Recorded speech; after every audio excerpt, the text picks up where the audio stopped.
काळ भैरवाच्या नावानं चांग भलं चला तर आम्ही गेलेलो होतो सोनालीला. कारण म्हटलं चैत्र महिना आहे म्हणून म्हटलं जाऊन येऊयात, कारण कुलदैवत आहे ना सानू जन्मली होती तेव्हा गेले होते, त्याच्यानंतर काही जाणं झालं नाही. आणि माझ्या अवताराकडे दुर्लक्ष करा, कारण 4 तास प्रवास केला होता. 4 तास प्रवास केल्यानंतर अवतार कसा झाला असेल, इतका बेकार झाला होता, आणि त्याच्यामधून थोडं दुर्लक्ष करा.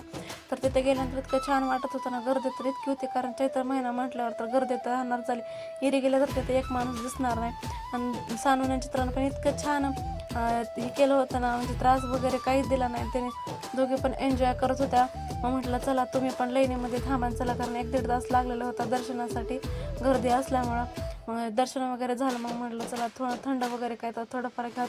मग लस्सी वगैरे घेतली होती सगळ्यांनी, आणि मामाने इकडे स्प्राईट घेतलं होतं. आणि विघ्नेश मामानं सानूबाईनं आणि वडापाव घेतलेला होता. मग दोघींनी पण इतकं एन्जॉय केलं ना, गाडीमध्ये बसून. मामा भजीचा चालू होता डान्स. त्यानंतर आम्हाला जायचं होतं तुळजापूरला, पण इतका उशीर झाला होता ना तिथं सोनारीमध्येच. मग म्हटलं जाऊ द्या तुळजापूरला आपण नंतर कधी जाऊयात, कारण तुळजापूरला वगैरे तिथं पण इतकी गर्दी चालू आहे. आता चैत्र महिना असल्यामुळे सगळीकडेच गर्दी वगैरे असतात.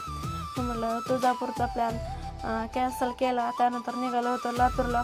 मग वैष्णवीला वगैरे घरी सोडलेलं होतं तिच्या. त्यानंतर आम्ही तसं गावाकडे जाणार होतो, कारण लातूरमध्ये थांबणार होतो आम्ही. पण मामानं गावाकडे सोडायचं होतं, बॅगी वगैरे गावाकडे होता. मग म्हटलं चला नंतर येऊ. आम्ही पण डिझेल वगैरे टाकलं गाडीमध्ये आणि तसंच निघालेलो होतो गावाकडे. व्हिडिओ कसा वाटला, आवडला असेल तर लाईक शेअर सबस्क्राईब करायला विसरू नका. चलो बाय.